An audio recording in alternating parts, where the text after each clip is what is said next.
Hey David, how are you doing? I'm good. How are you doing? I'm doing great. Doing great. How's the weather treating you over there? Nice and warm now? Uh, for moments, it's still got the clouds coming or here in the mornings, and then it clears out in the afternoons. Typical June, but when it clears out, it's quite warm. Yeah, Yeah, that's good. That's good. I'm yeah. glad to hear that. I'm glad. Otherwise, you've been okay? Otherwise, good. Yeah, my daughter got married last week, and All right. Congratulations. How'd that go? oh man, it was beautiful. It was really something. It was great. I one of the best days of my life, obviously, but really good. Yeah. I bet. Was it like an outdoor, small, intimate wedding or? It was small and intimate, I guess about 50 of their best friends and family, and Right. um, it was indoors and outdoors. It was at this kind of strange, eclectic, old, I guess it was a sportsman's lodge or something. It has all this taxidermy on the walls and stuff, and Right. it's right down her alley. Well, that's pretty much how it's supposed to be, right? Yeah, completely alternative wedding, but it was great. It's Yeah. the way they I'm wanted it. I'm glad to hear that, man. That's fantastic. Congratulations again. Thanks. Thanks. Well, I did see the film, your brother's film with your work in it, Cradle Will Rock. Hmm. Uh, I it was a very good film, and it was just incredible how it just felt like what's happening in the world today. Yeah. It's one thing that Tim is very good at is just his instinct is tends to turn out very prescient. And things happen, you know, history happens over and over, it seems. But hopefully someday we'll get it right. But one Yeah, of these generations. yeah. And what I found fascinating was, I mean, in the context, I mean, there were so many things in the film, right? Like it was about, um, obviously communism, capitalism. It was about art. It was about unions, and I mean, you hear now about um unions news in the news nowadays, like, with Amazon and Apple and all that stuff. But one thing that actually really struck the chord, which was obviously the main film, but obviously, at the same time being artists ourselves, is how the life of an artist is affected by all these policies of censorship, right? And you Yes. have all these group of people who are trying to find work, and they, secretly, trying to get inside a play, and they're talking about these important things. But you have this other character who's communist. He's an artist too, but he's being sought after too. So it was interesting parallel. There was an interesting discussion, Yeah. and your involvement in it, David. What was the process of you starting to work on it? Was it similar to other films? Um, Talk about Well, that. what's interesting, well, one of the things is that this was originally going to be done before Dead Man Walking, and but he couldn't get the budget he needed for this. So Hmm. Dead Man Walking allowed him to get a higher budget for this, and so I did some of the initial research, which I'm bent to do, of kind of immersing myself in music of the day, the 30s, the Depression, Right. in all the styles of, all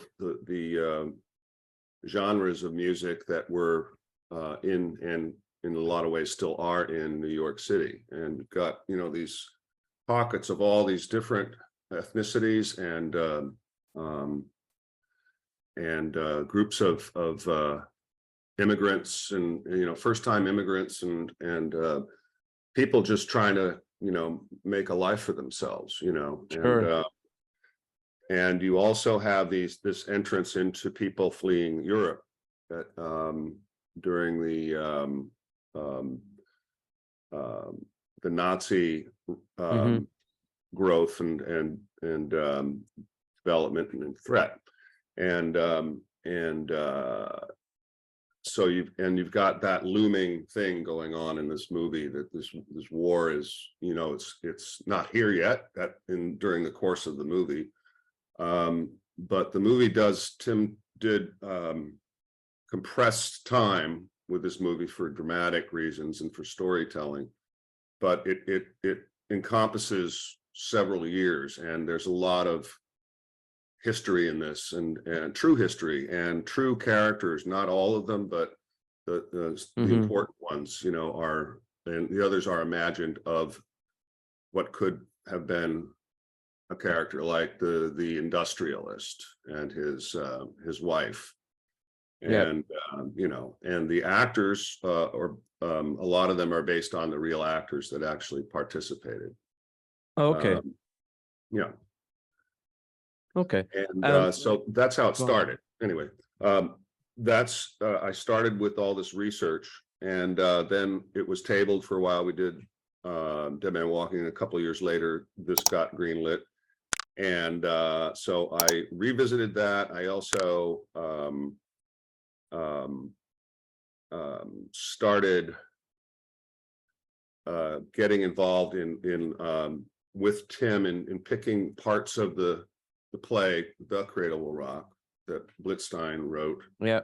That is kind of the central core of this movie, and the climax of the movie is involved with this, the making of this, and how it went down, and which is a great story unto itself. And he's weaving all these stories together in a very rapid way sometimes. And so it was basically, over the course of a year and a half, I was involved in development and pre-production and production and post-production. So it was all of those elements, because we had a lot live recording of the actors and excerpts of the play, and then the score afterwards, which I took all of that stuff that I learned and just let it sit in my brain during all of this, and then what came out, as an influence of that music. Right. The film has such a big star cast, right? I mean, one of the things that really, just as a comment, it's obviously the first few minutes, maybe even the first 30 seconds, are very, very important in any film to pull you in, especially nowadays, right? What I loved about the opening of the film is that how it kind of reminded me how Spielberg does a lot of coverage in, the way the characters are moving from one spot to another, and another one comes into the frame, or the camera dollies up or cranes up. It was just such an immersive way of bringing the audience in, and I was really hooked. From the very beginning, just introducing characters and the environment that they're in and the surroundings. In terms of your research that you talked about, what kind of music, even though if it was before Dead Man Walking, were you listening to, or you pulled it from inspiration-wise, or what kind of composers that you got inspired by to bring in your voice into the music as well? Well, there was a lot. The music itself ranged from Balkan to Germany, Italy was a big influence. Nino Rota's work really was compelling to me, and Fellini, and his work kind of lives in that world too. Sure. And there was you have the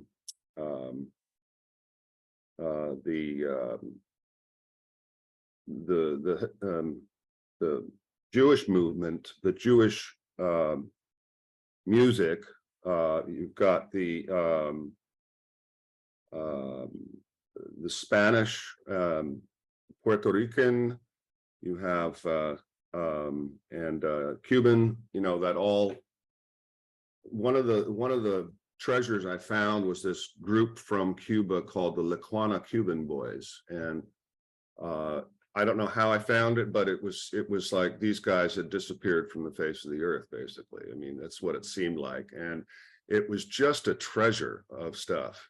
There was also the what are they called? The harmonists, the comedian harmonists from Germany who used to play in cabarets, and they were very funny and really 20s and 30s period. And then their last album or two, or recording or two that they did was basically mostly different characters, because the guys that were in the group all kind of fled, because of the Nazi threat, and it was not funny. It was depressing. It was really depressing to hear it. But anyway, all the stuff, plus a big element is jazz, from small band jazz in the 20s and 30s, which I just ate up. And everybody, from, oh God, also, Yip Harburg, who was a lyricist, I believe, and he wrote, the lyrics to Wizard of Oz, for instance, but he had a lot of influence in the jazz world as well, and in the popular music as well, and wrote some really crafty songs. And so I basically listened to as much as I could find from the era, no matter what the genre was. The music. There was this Antil, I think the composer's name was Antil, and he wrote this composition that was recorded live, I think in Carnegie Hall, in the early 30s, and it was like a gazillion pieces of percussion, but also like 20 pianos, something like that, and all sorts of noises made on the pianos, plus playing, and lots of percussion, and it was just amazing, and really took a lot from that as far as inspiration. It was just a wonder to hear that stuff, and there was so much progressive music being written and performed then in that era. You're right. It was just a rich minefield for me. Yeah, no, I bet, and I think that's sometimes it's a blessing, but it's a curse too, that when you have so much stuff available at your fingertips, it becomes difficult, not just in music, even when you're writing a script based on history, what to pick and what not to pick. But the music, what I loved about the music in this film was that it stood out, but it didn't, if that makes any sense. That it was not in your face, but it was kind of driving the story, and you don't notice it, but you will notice it if the music was taken out. Right. So it was done very, very subtly, and it served the story, which what it's supposed to do. When you said this was going to be before Dead Man Walking, but it ended up being after. Was there anything that you ended up learning from Dead Man Walking, whether it was instrument, whether it was a beat, whether it was a type of music, whether it was even like literally some elements of a track that went into this, or before you were researching for this that went into Dead Man Walking? In a sense, yes, in the awareness of world music and folk music in particular from everywhere in the world, that anything I could get my hands on. But I think what you mentioned about the score is that was always my goal. The chief goal was to create the music become a character of the movie, another Hmm. extension of the movie, without obviously being in your face, as you say. I'm glad Right. that you took that from it, because it was a lot of question again that went back to what I learned in Dead Man Walking, was the art of silence, you know, Mm. and how powerful you can make it if you don't overuse your craft and if you don't overthink it. As far as the meshing of what to use and what not to use, it was really kind of more impulsive. I wasn't listening to any of this except for the Blitzstein work Hmm. during all of later pre-production and production. I ingested that stuff before, and it let it germinate in me, Right. and take in the experience of all of this story and production and the characters. And I have to say, it was there were two elements in the score that were the key to it, and it was clarinet and violin. They were the lead instruments for the most part, and Hmm. the percussion was a very important part of it. But I was able to well, three musicians. The percussionist too. His name was Mino Cinello, who was a fantastic percussionist. The clarinetist was Paquito de Rivera, who is legendary clarinetist, and just had that improv and just that fluidity that was perfect for capturing the time period. Also, the violin was a very young Andrew Bird, who Mm. his first albums were really kind of an homage, and had this 30s feel, and he played that way in his early stuff. I mean, he's grown and morphed a lot of what he does now. It's different, but back then that's what I heard him do. And I was able to get him to come in the studio, and Paquito and Mino, and those were the keys. And basically with all of them, I gave them a framework, and it's like what I like to do when you get top class musicians. You give them a framework, you give them a you give them the basic melody line, but it's not play this, this is your guide, go where you will, Yeah. Yeah. and they did, and they took it, and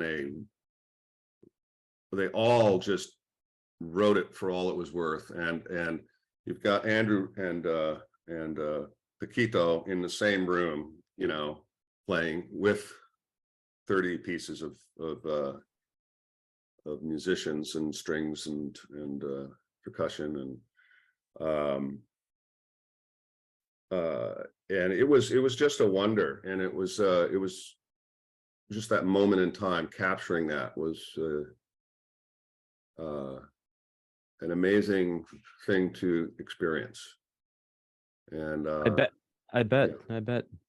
And I think one of the things I really like about what you do, and I hope everybody, I mean, there's a lot of people who do this, and no matter whether they're in direction or music, but it's kind of gotten away now. When you find really talented people, it's obviously they need a sense of direction. What do you want to do?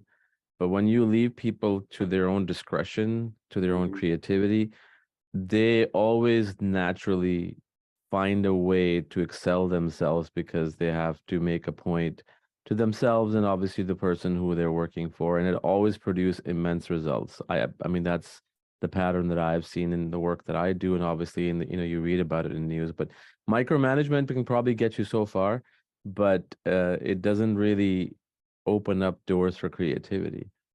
Certainly. And, I mean, it was, we've got like 30 some odd players in that room, and all union, which was great.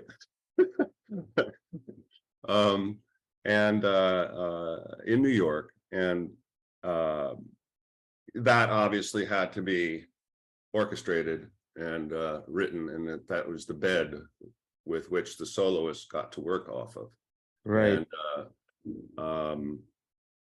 And it worked out great. And David Campbell, who has done several orchestrations for me and helped with arrangement. I mean, I learned basically everything about arranging from him, I mean, just from listening to his work. He's just a fantastic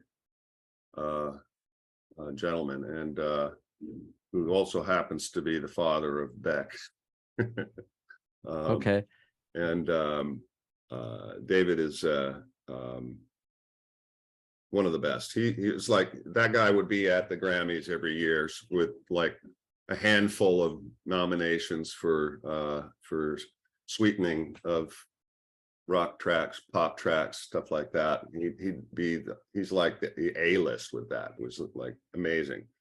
Guy was a genius. And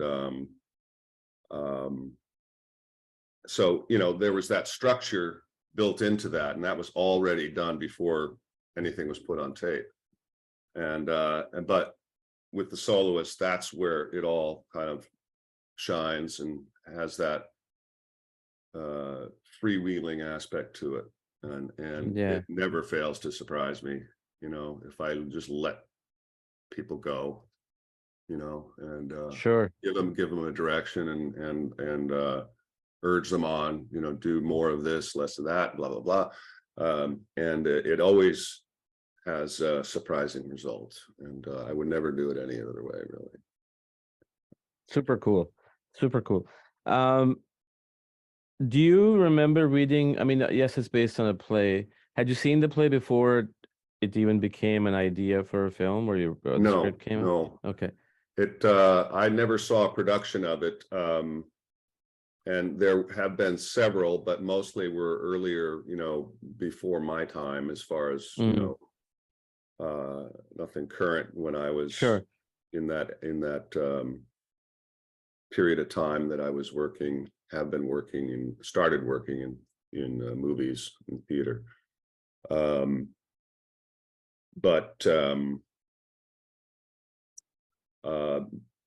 there were recordings, and listening to them was a lot about what not to do. Unfortunately, I mean, there were some good stuff and moments, but it was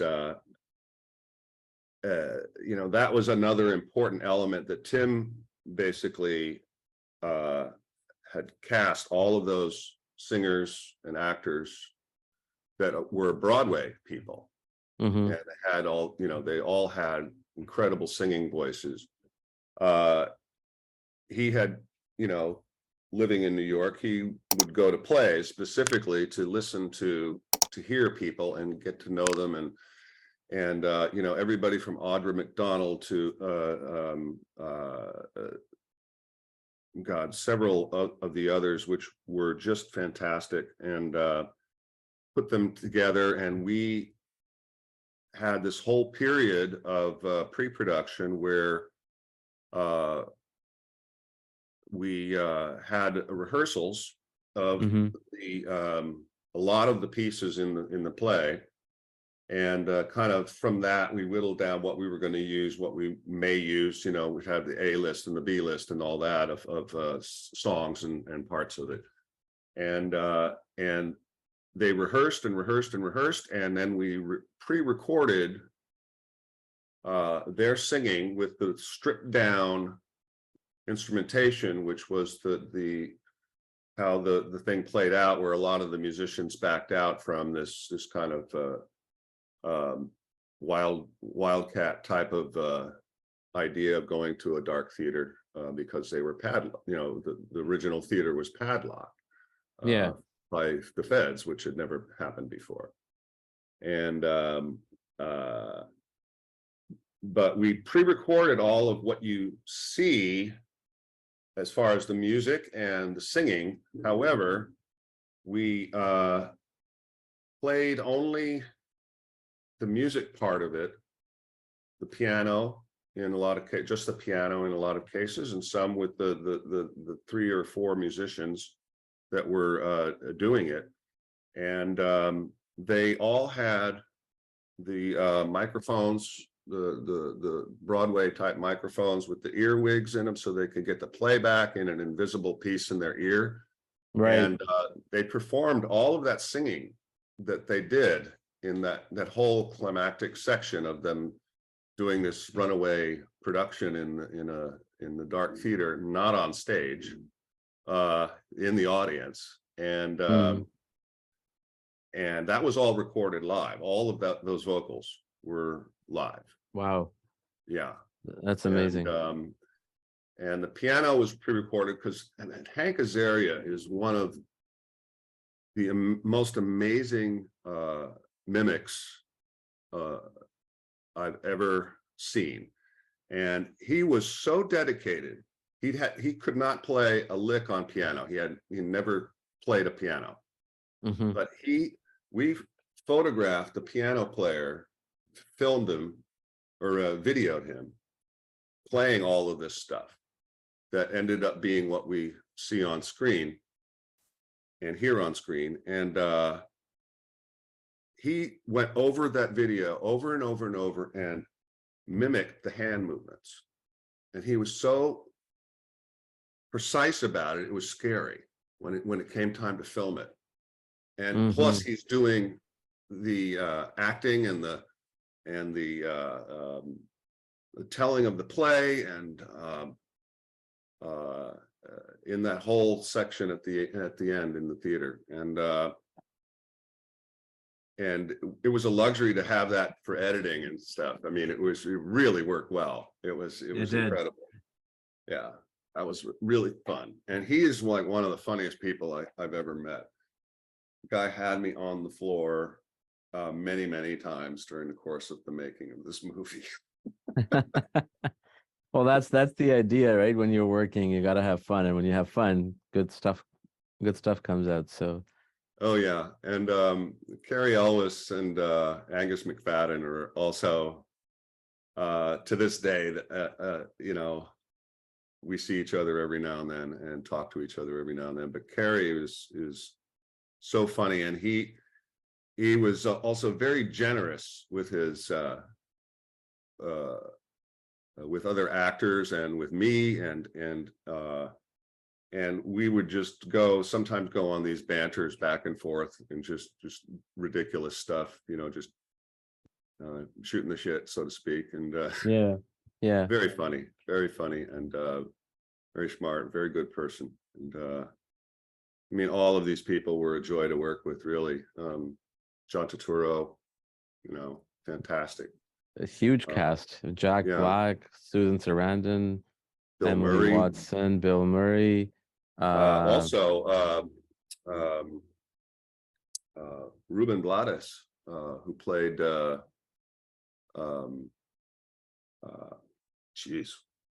artist. Oh, Diego right, Rivera. Yeah, yes, Diego yes. Rivera. Yeah. And John Cusack, Joanne Cusack. Yep. Yeah. Who else? Cherry Jones was the one who played.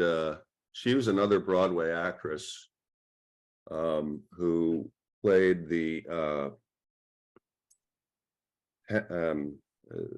woman who ran the theater project, for the WPA. Oh, was she the one in Mission Impossible, the very first one? I don't remember, but probably. I mean, she's done a lot of film work and really, one of the top people on Broadway too.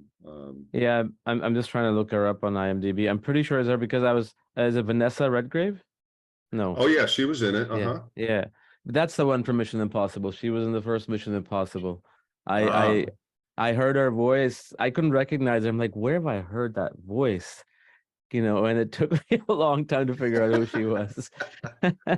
But yeah, I mean, it had a huge cast. I mean, some of the names we already mentioned, but there is Victoria Clark, Aaron Hells, Daniel Jenkins, Paul those are, Giamatti, Kyle yeah. Gass. Well, there's I also thought, Emily Watson. yeah, Bob Balaban, who was the NBC president in Seinfeld, Yep. and yeah, it was Hank Azaria. For people who don't know who that is, he did all the voices in Simpsons for like the police chief and Apu and Yep. all the other characters. But you know, I wish this film made 24 years ago is pretty much where we are as a society are heading right now. And one of the things when a society crumbles, uh, the first thing and the last thing that is holding it against from crumbling it is freedom of expression and art Hmm. and Yep. art. And we see that now in Hollywood. You see people getting canceled. You see films getting not made because you has to have this and that. And then, but when that happens, it's as bad as that is. The good thing that comes out of it is more creativity, and that's what this film is about. And I just hope that I hope that this film is shown to people in Hollywood, also at college campuses, university campuses, because art is a form of expression. Yes, it may offend people, and it probably will, but doesn't mean that you have to take down the world with it. And that's how you expand your horizon and you learn more about society. And I mean, it resonated so much. It's funny, you probably wouldn't even have resonated 4 years ago. That's how much our society has changed in 4 years. Hmm. So, what did you see it recently again, or Oh yeah, is I it see. more? I saw it. It's actually been a couple of years since I've seen it, but there was a screening that we did in Santa Monica. Mm, Uh, uh, that it was really good to see on the screen again. I mean, it was, and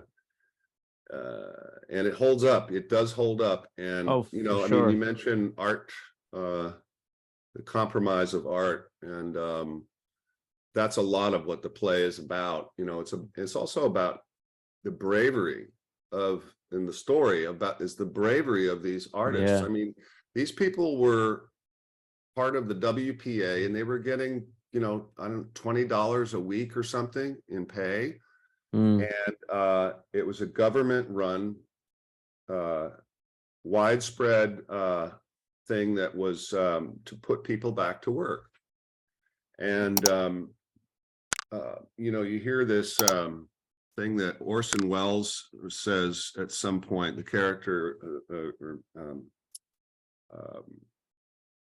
he says, well, this is better than pouring slag. And pouring slag in back in the 30s was like, the worst job, but sometimes the only job you could get.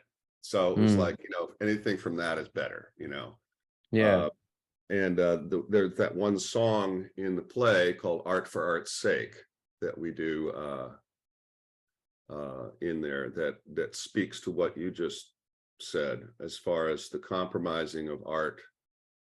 Um, um, and there's also that kind of juxtaposition in part of the story where Mathers, the industrialist, and Susan Sarandon's character Sarfati, who is selling Italian art to these to these fat cats, like Rockefeller and this fictional guy Mathers, based on um, people of the day, Yeah.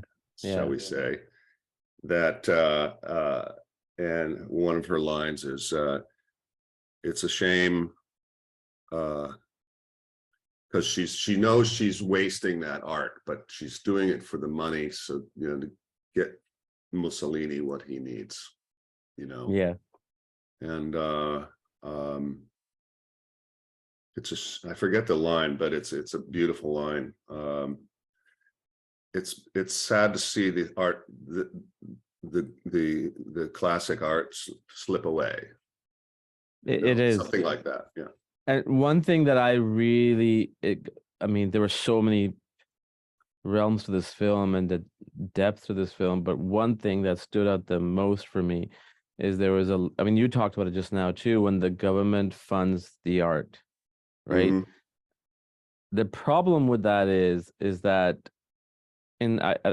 obviously you probably remember this in, let's say in the 1980s, or specifically after the Gulf War, the first Desert Storm in 1991. There were so many films made that criticized the government's stance, like Three Kings being one of them. I mean, there were so Mm-hmm. many of them.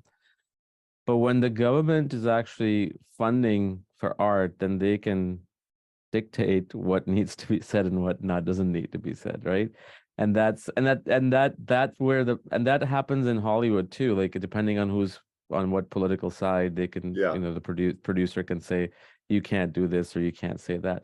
And that's where art dies. Like if you are being told what to do and not to do because you're gonna tick people off or the government is not gonna like it, it's over. Art is finished. And that's why it's so important to keep it completely independent, which is why Hollywood was so successful for the longest time, 40 years. Mm-hmm. And now we're going back to pretty much what this film is about. Yeah. It's really a shame in a lot of ways. By the way, you had mentioned the opening sequence where it drew you in.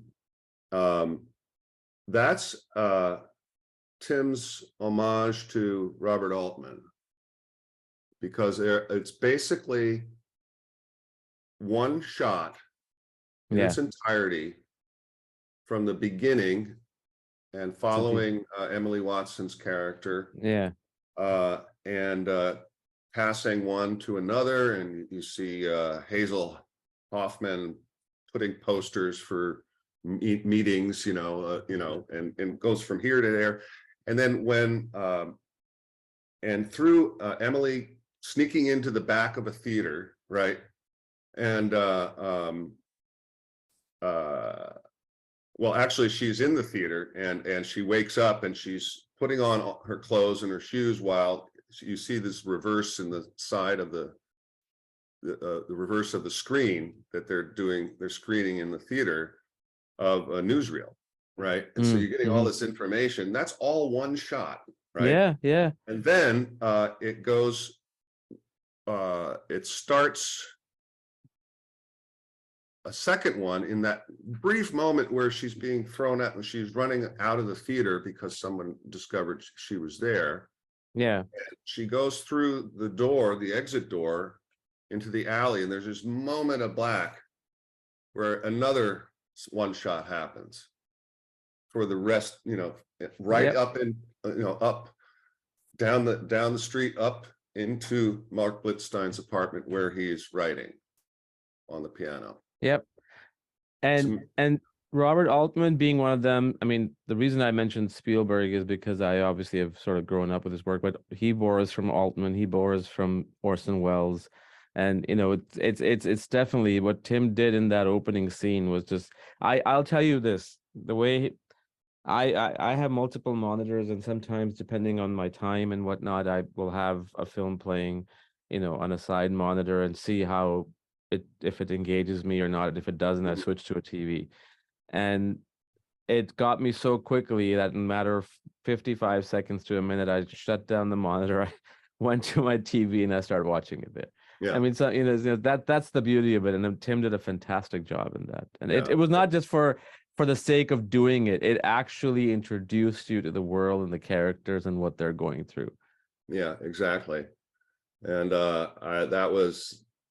that first reel was done on the first day up in the Bronx, and I was there for that. That was something to see. The Steadicam guy with the full-on, gyroscope going, which is really is difficult to do for a guy. He has to be in really good shape. And this Yeah, guy yeah, was yeah. in really good shape. And there was about, he had to take a break after every shot just to recover.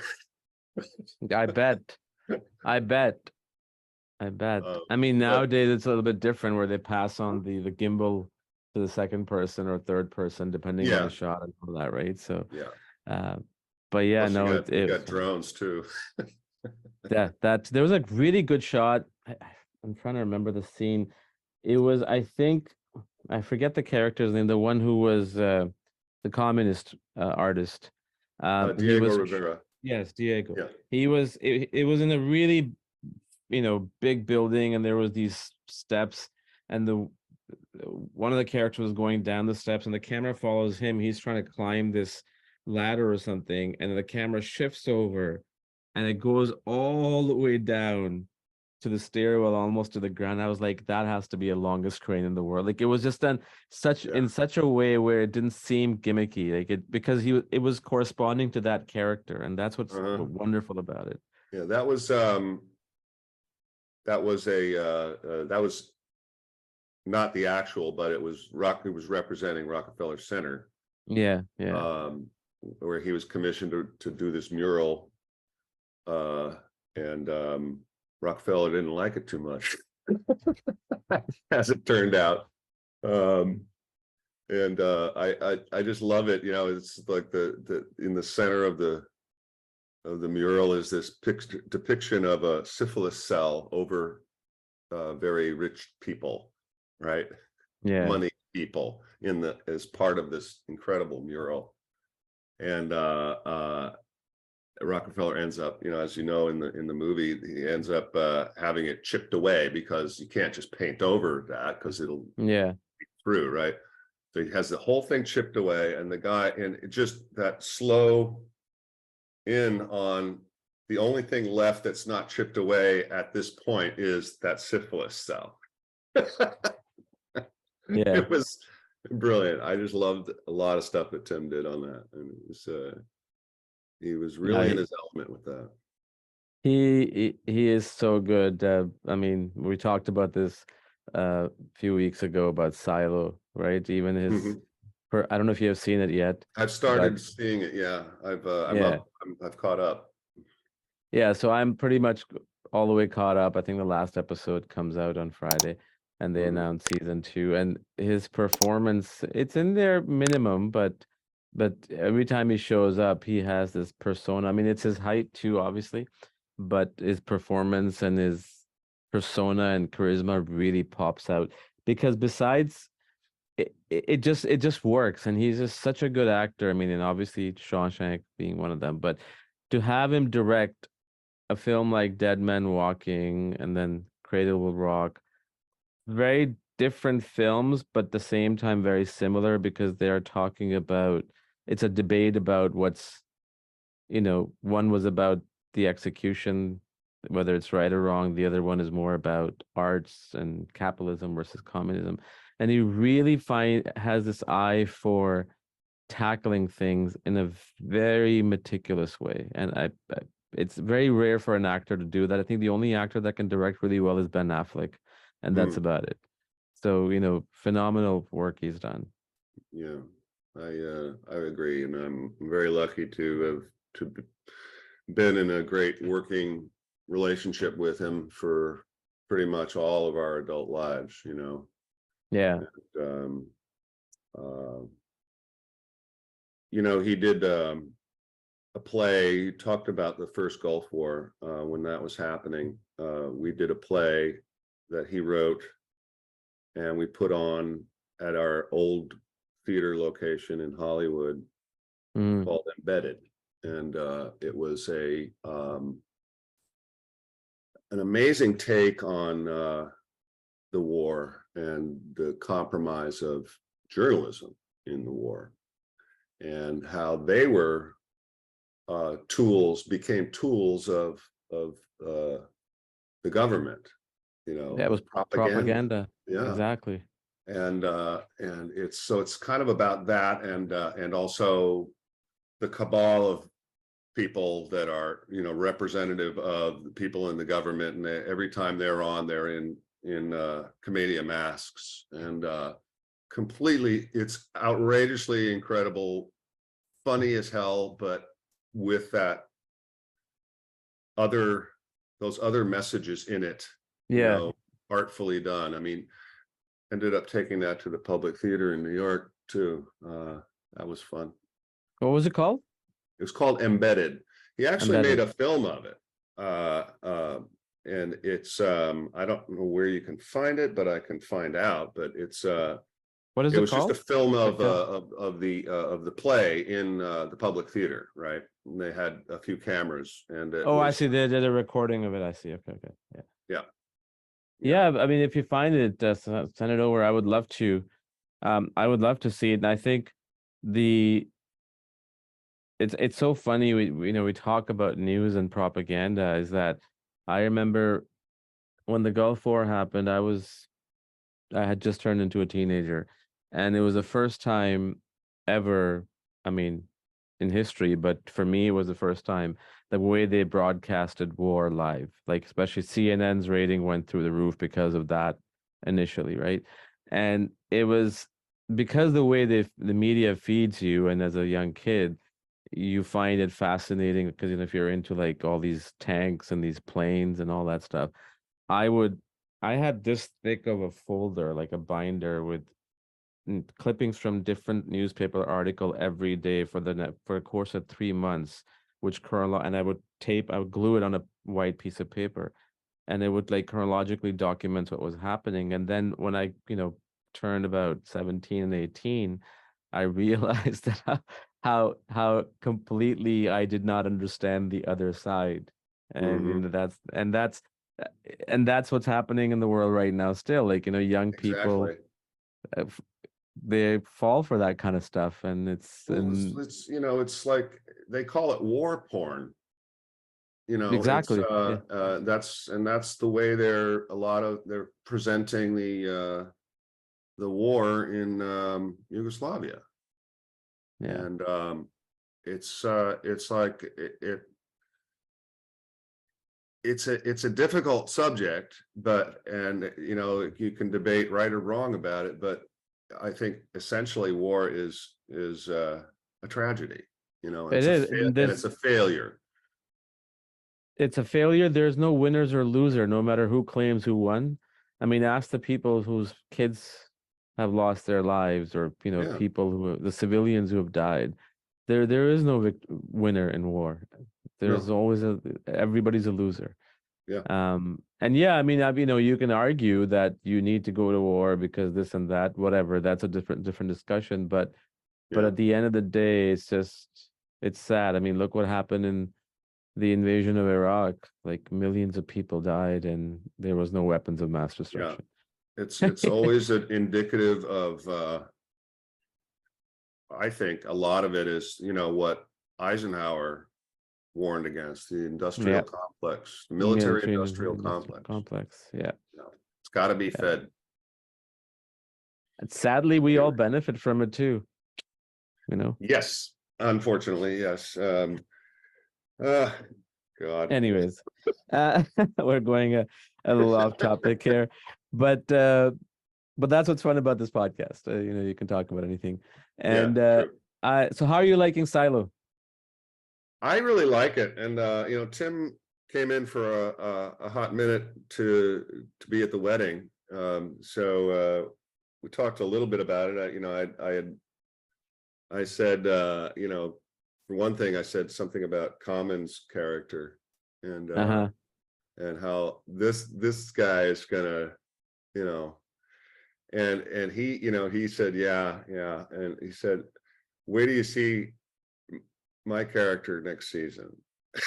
He goes like this. He goes,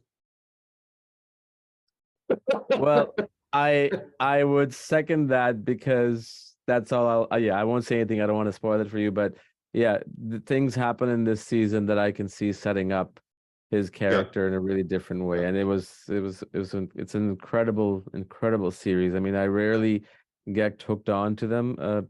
Series like these, it's very rare, but maybe it's because the world that we live in, it kind of has a resonance with COVID and all that stuff. But Yeah. fantastic, and Tim is awesome in it. Anything you're working on now, David?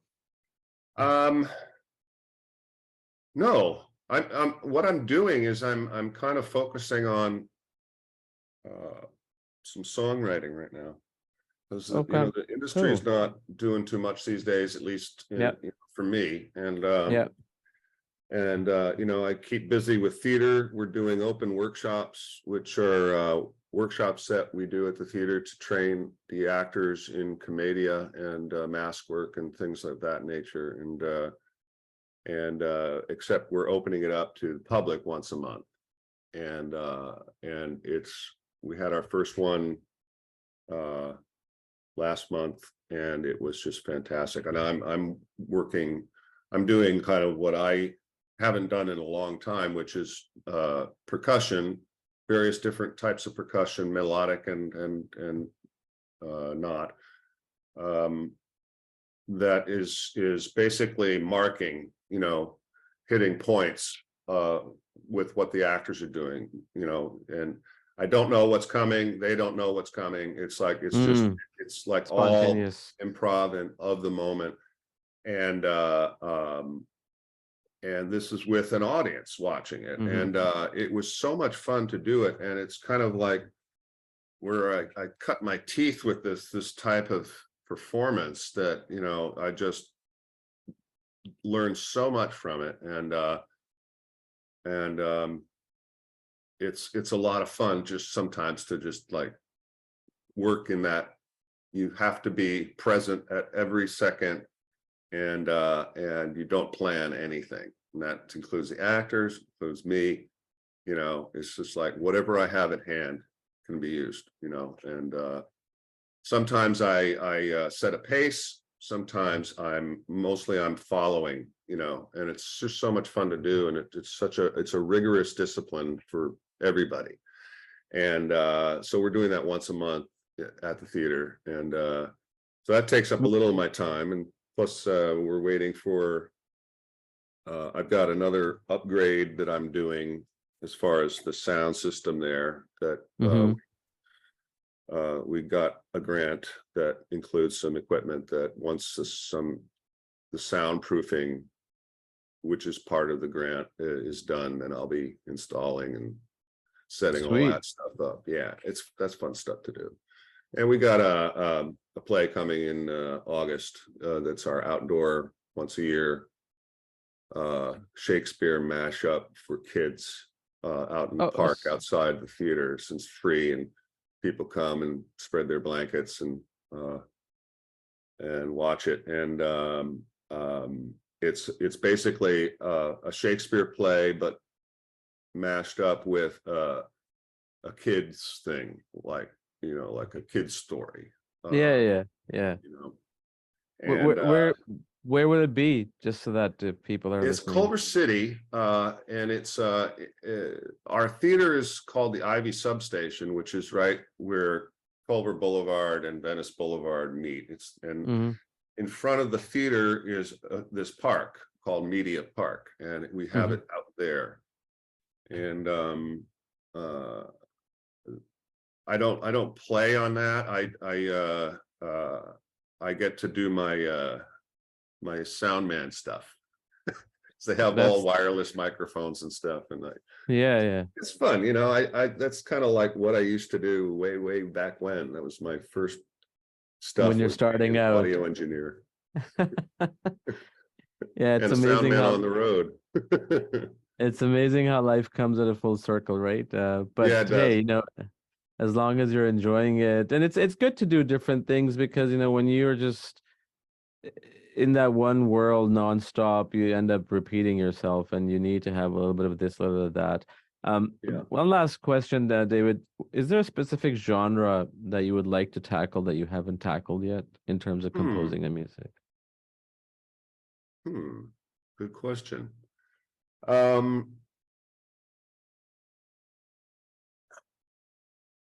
don't know. That's a good question. I don't have a good answer for you right off the top of my tip. That's okay. Now I got you thinking. Yeah, really. One thing that I do enjoy is not sticking on to any one thing. Mm, I'm not a formula person yeah, yeah. per se. Um, and the directors that I have worked with have, for the most part, given me a certain amount of freedom to experiment with ideas and kind of form a palette of the instrumentation uh, as that development happens in post, and not to just go automatically to one way. Yeah. I've been given some freedom most of the time, and time to do it, which is not, you don't get all the time. No, you don't. No, you don't. But I suppose I would oh God, is that, Horror? huh? I said, would you like to do a horror film? Yes, I Like a would. thrill. There you Actually, go. that's a good point. I have not done one, but uh there's possibility that there's a director that I've done 2 movies with, and he's writing a movie, and all he said last time I talked to him is he wants me to think about this horror. There you go. That was all he would tell me. That's down the road a piece, and there's I'm going to be meeting with a gentleman, director who's shooting right now in Chicago, I think it is, and Mm-hmm. he's heard my stuff, and haven't met him yet, but he's gonna be out here after, and he's gonna show me some footage of it. So that might be my next thing. We'll see. Fantastic. Fantastic. Well, can't wait to hear about it next time we chat, and looking forward to speaking to you again, man. You as well. Thank you so much for doing this. I appreciate it, and No, it's no, no. a lot of fun for me. I love speaking to you. It's fun. So we'll do it again, I'm sure. Very good. All right. There you go. Cradle Will Rock. Awesome. All right. Perfect. Thank you, David. Take care. All right. Bye-bye. Take care. Bye. I hope you enjoyed this episode. Thank you so much for watching and listening.